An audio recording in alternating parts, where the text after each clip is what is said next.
Ladies and gentlemen, which do you think comes first, love or life? A person's life is conceived from the ideal of love. Therefore, it is love that comes first.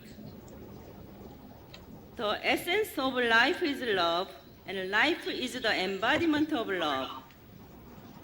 Thus, life from the moment of conception has infinite value and should be lived for the sake of others.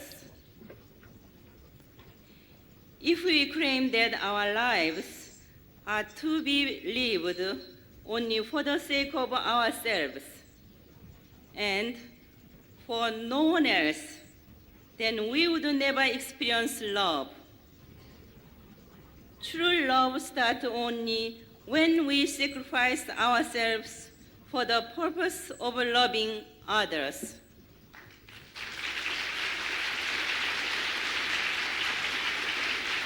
Thank you.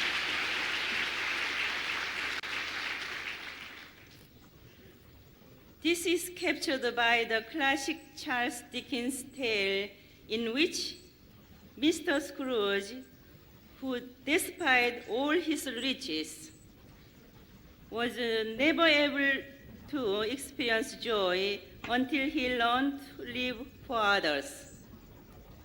When Mr. Scrooge sacrifices himself for the sake of his community, he became the initiator of love among his neighbors.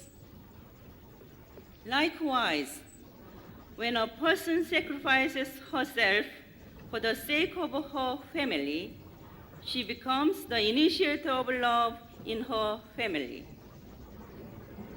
When we sacrifice ourselves for the sake of others, it may seem as if we will lose everything, but actually the opposite is true. Not only do we become the subject and master of love, but we also transcend into a higher realm of love. It is the principle of love that the more we sacrifice for the sake of others, the higher our level of love becomes. When we sacrifice ourselves for a greater purpose, we will not simply be absorbed by it, but rather will come to hold a central position within the greater purpose, where a higher level of love will be realized. A good example of this principle of love can be seen in the history of Christianity.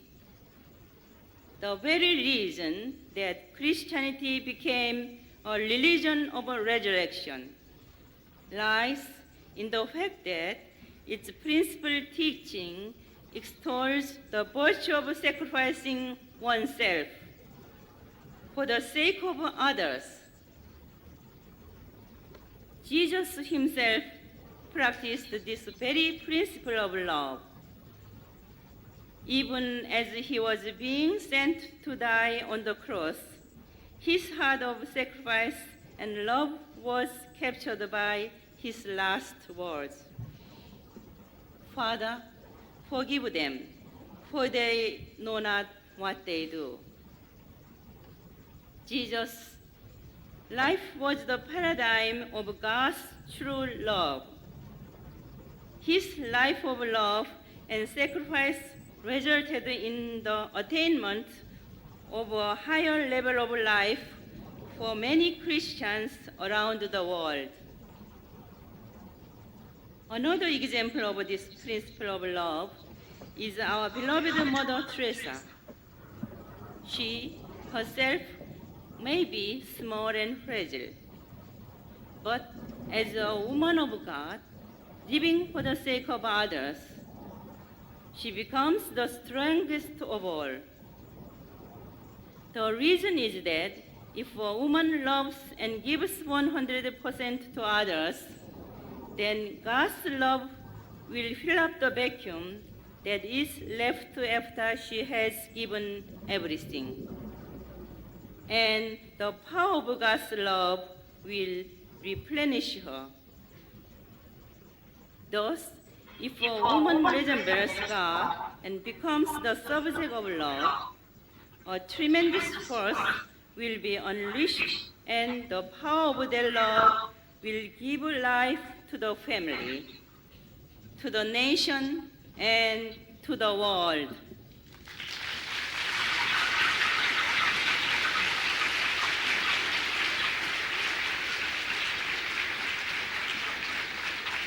Thank you. Last year, November, my husband and I traveled to North Korea, a communist society close to the outside world. There we met Kim Il-sung, the president who had ruled the nation for 40 years.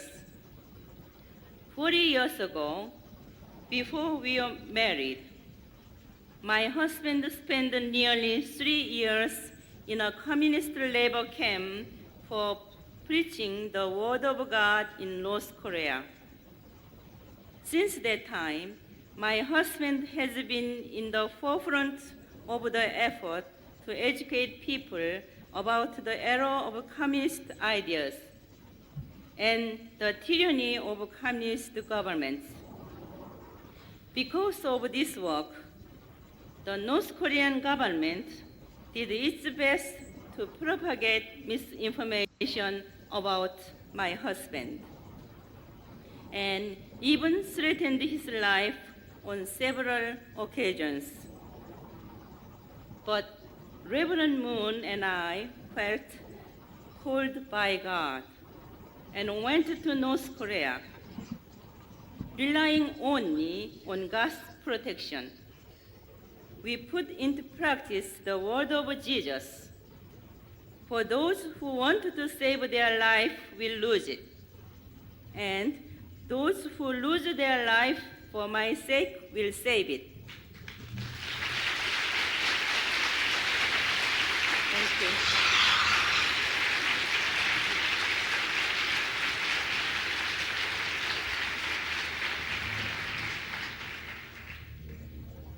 We preached God's truth to the communist rulers of North Korea for the first time in that nation's history. Furthermore, we told Kim Il-sung that the unification of North and South Korea can only be brought about through the ideology of Godism. In reality, we put our lives at risk by speaking out so boldly. Nevertheless, we are willing to sacrifice everything for the reunification of our homeland. Thank you.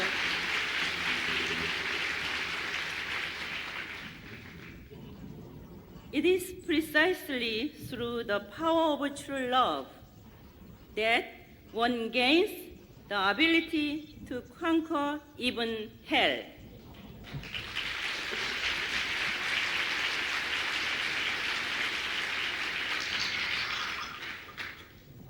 Throughout human history, God's strategy for the salvation of humanity has always been the way of true love.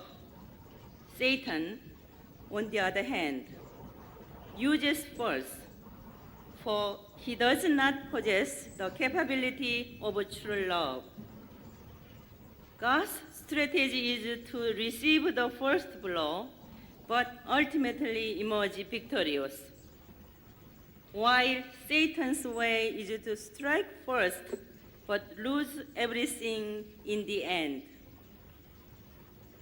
Look, for example, at the First and Second World Wars and the Third World War between the ideas of communism and the free world.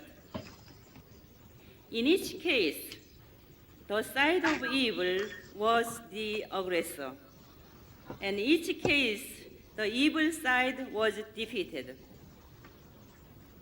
God is omnipotent and has the power to strike and take back what is he said will.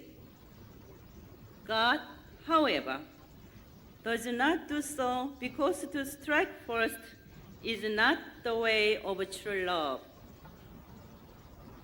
God always remains true to the principle of love. God works patiently to win the world back by continually pouring out his love and by allowing those who are closest to him to suffer for the sake of the world.